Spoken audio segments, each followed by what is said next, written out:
2025 April నెల 5వ రాశి సింహరాశి. సింహరాశి ఫలితాలు చెప్పుకుందాం. సింహస్యాధిపతి సూర్య. సింహరాశికి అధిపతి సూర్యుడు. ఈ సూర్యుడు మాత్రం ఈ రాశికి బాగాలేడు.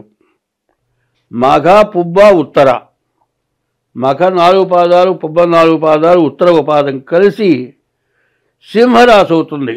నిజంగా ఇది సింహరాశి అవునా కాదా ముందుగా మీరు చూసుకోవాల్సిన అవసరం కనపడుతోంది. ఈ సింహరాశికి పూర్తిగా బాగాలేదు. కాబట్టి ఈ సింహరాశికి అనవసరమైన దండగమారి ఖర్చులు మాత్రం ఖచ్చితంగా వస్తాయి. అనారోగ్య సమస్యలు కూడా పూర్తిగా రావడానికి అవకాశం ఉంది.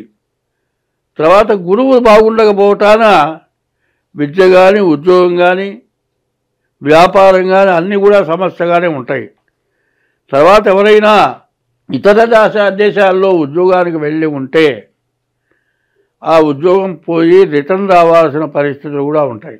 అయితే అక్కడ ఉద్యోగం పోయిన వాళ్ళు ఏదో ఉద్యోగం చేసుకుని బతకడానికి వీలైతే పర్వాలేదు, కానీ రావడానికి ఖర్చు ఎక్కువ అవుతుంది, మళ్ళీ పోవాలంటే ఖర్చు ఎక్కువ అవుతుంది.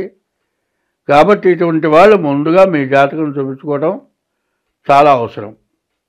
కాబట్టి ఈ రాశి వాళ్ళు ముఖ్యంగా చెప్పాల్సింది ఏమిటంటే సింహరాశి వాళ్ళు తప్పనిసరిగా మీ జాతకం చూపించుకోక తప్పదు.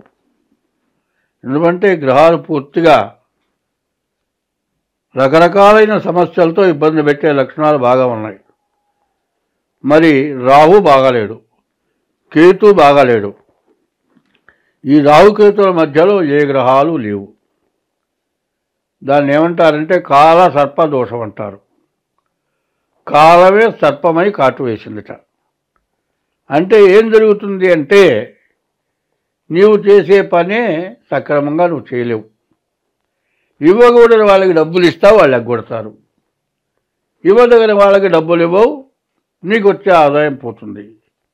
అంటే నువ్వు చెయ్యదగిన పని చెయ్యవు, చెయ్యతగని పని చేస్తావు. దానివల్ల నష్టం మామూలు నష్టం కాదు. ఉన్న ఆస్తుల్నే కోల్పోయే లక్షణాలు ఉన్నాయి. ఈ ఆస్తులు లేక ఇంట్లో తింటానికి దొరకబోయేప్పటికి భార్యాభర్తలతో కూడా అనుకూలత పోయి శత్రుత్వం వచ్చే లక్షణాలు ఉన్నాయి. ఇటువంటి సమస్యల నుండి బయటపడాలి అంటే ఈ రాశి వాళ్ళు ముఖ్యంగా ముందుగా మీ జాతకం డేట్ ఆఫ్ బర్త్ ద్వారా కానీ, మీ హస్త సాముద్రిక ద్వారా కానీ మీ జాతకం చూపించుకోవడం అత్యవసరము. అట్లా కాని పక్షంలో ఇబ్బంది పడేది మీరే. ఏమవుతుంది అంటే ఒక సమస్య, చిన్న సమస్య, వాళ్ళ పాలిస్టర్ గుడ్డలన్నీ కట్టుకొని వెళ్తున్నాం. ఒక నిప్పురవ్వ పడ్డదనుకోండి, గుడ్డ సుర వెళ్ళిపోతుంది.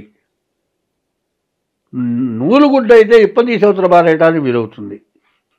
ఈ పాలిస్టర్ గుడ్డ అవుతుంది, ఒంటికి అతుక్కుపోతుంది.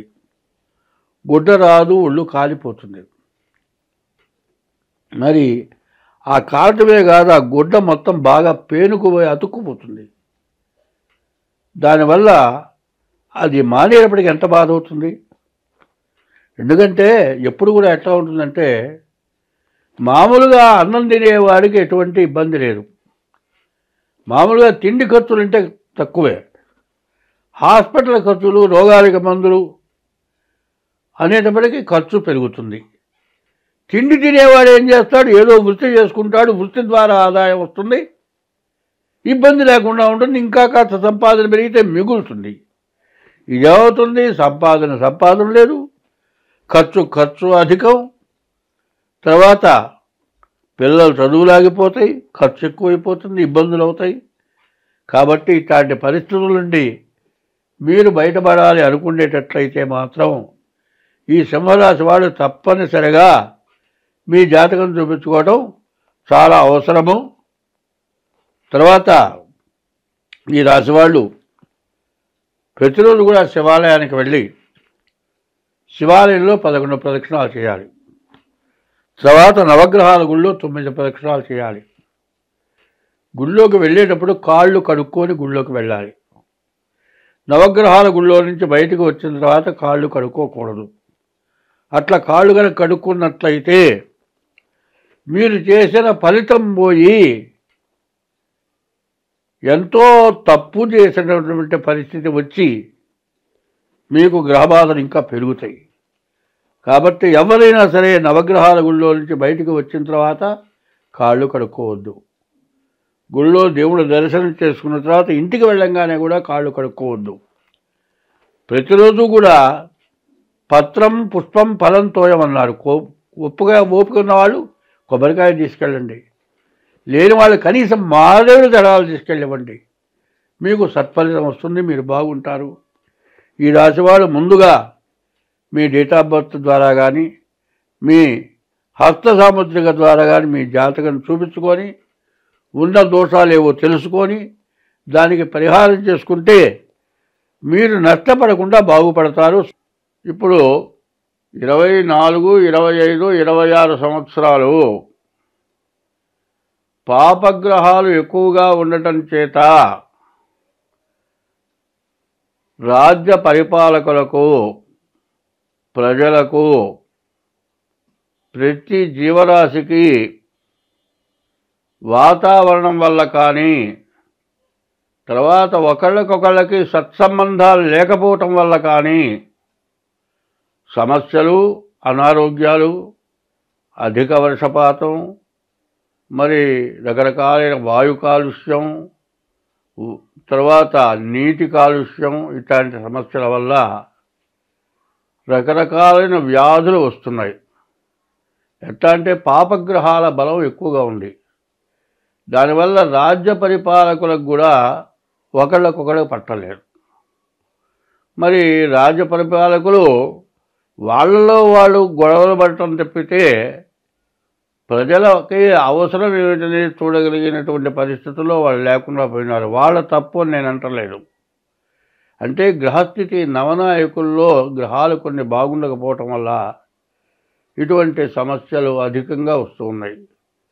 ఎందుకంటే దేశం మీద దేశానికి, దేశంలో ఉన్నటువంటి మరి పరిపాలకులకు, ప్రతిపక్షానికి, తర్వాత కులవారీగా తగాదాలు, ఇట్లా సమస్యలు బాగా ఎక్కువ అవుతూ మత కలహాలు ఎక్కువ కావటం, దేశ విదేశాల్లో సమస్యలు వచ్చి యుద్ధాలు రావటం, ఇట్లా సమస్యలు బాగా పెరుగుతున్నాయి.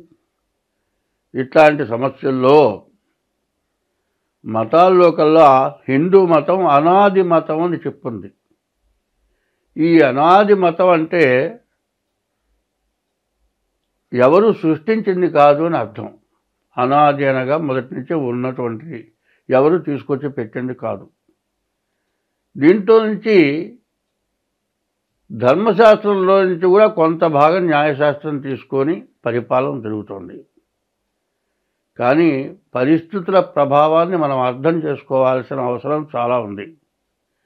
కాబట్టి తనని తను రక్షించుకోవటమే ఎవరికి కష్టంగా ఉంది. ఎవరికైనా తను బతకడం, తన భార్య పిల్లల్ని బతికించుకుంటానికే సమస్యలు ఎక్కువగా ఉన్నాయి. కానీ ఇట్లాంటి సమయంలో పక్క వాళ్ళ సమస్యలు పట్టించుకోవటం, దీనివల్ల సమస్యలు పెరగటం జరుగుతోంది. ఎందుకంటే హిందూ మతంలో మరి ధర్మము, న్యాయం, ధర్మో రక్షతే రక్షిత అని, ధర్మాన్ని నువ్వు రక్షిస్తే నిన్ను ధర్మం రక్షిస్తుందని చెప్పింది. ధర్మానికి అధర్మానికి పోటీ పడ్డది. ఇప్పుడు అధర్మం ప్రబలి ధర్మాన్ని వినాశనం చేయడానికి సిద్ధమవుతున్నటువంటి సమయం ఆసన్నమైంది. కాబట్టి ఒకప్పుడు మా చిన్నతనంలో ప్రభాకర ఉమామహేశ్వర పండితుడు ఉండేవారు. ఆయన ఉపన్యాసం చెప్పటం మొదలు పెడితే కొన్ని వేల జనం కూర్చొని ఉండేవాళ్ళు. కనీసం పెద్దలైన వాళ్ళు ప్యాసుకు ఆపుకోలేకపోతే బయటికి పోవడానికి కూడా అవకాశం ఉండేది కాదు. అంత ధర్మాన్ని కరెక్ట్గా నిలదీసి చెప్పగలిగినటువంటి వాళ్ళు ఉండేవాళ్ళు. మరి వాళ్ళంతా అంతరించిపోయినారు. ఇప్పుడు కాలక్రమేణా మరి శృంగేరి, మరి 4 పీఠాల్లో మొదటి పీఠం శృంగేరి, అటువంటి శృంగేరి పీఠం కొంత చెబుతూ ఉన్నది. వాళ్ళు చెప్పేదాన్ని ఎవరు ఎక్కడా కాదంటానికి వీల్లేదు. వాళ్ళ నుంచి ఉద్భవించిన వాళ్ళే అంటా నేను. ఎందుకంటే ఏం చెబుతారంటే సంస్కృతము అనే పదానికి అర్థం ఏంటంటే సంస్కరించిన భాష సంస్కృత భాష. సంస్కరించడం అంటే దాన్ని ఎవరు ఇక కాదని అంటానికి వెళ్ళేది ఇది సంస్కృతము, సంస్కరింపబడిన భాష. ఒకప్పుడు భాషా ప్రవీణ తెలుగు టీచర్స్ ఉండేవాళ్ళు, ఇప్పుడు బిఏ వాళ్ళు తెలుగు టీచర్స్గా వచ్చారు, ఎంఏ వాళ్ళు తెలుగు టీచర్స్గా వచ్చారు. అయితే అంతకుముందు సంస్కృత పాండిత్యం ఉన్న వాళ్ళే టీచర్స్గా ఉండేవాళ్ళు. సంస్కృత భాష బాగా అమల్లో ఉండేది, బాగా మాట్లాడగలిగేవాళ్ళు. ఇప్పుడు బిఏ ఎంఏలో కూడా కొద్దిగా సంస్కృతం ఉన్నది, కానీ అచ్చగా తెలుగులో చెప్పడం జరుగుతుంది. అటువంటి వాటిల్లో ఇవాళ మహామహులు చాలామంది ఉన్నారు. ఈ మహామహులు ప్రజలకు ఏ విధంగా బోధించాలి అనేటువంటి విషయాన్ని బోధించి జనం నడుచుకునేటువంటి స్థితిలో రాజకీయ నాయకులు, జడ్జీలు, లాయర్లు, పెద్ద పెద్ద విద్యావంతులు అందరూ కూడా వినేటట్లుగా చెప్పగలిగినటువంటి వాళ్ళు బాగా ఇప్పుడు అమల్లో ఉన్నవాళ్ళు ముగ్గురు కనబడుతున్నారు. చాగంటి కోటేశ్వరరావు గారు, గరికపాటి నరసింహారావు గారు, షణ్ముఖ శర్మ గారు, వీళ్ళు ముగ్గురు కనబడుతూ ఉన్నారు. వాళ్ళు చెప్పింది ఎక్కడా తేడా రాదు. స్వస్తి.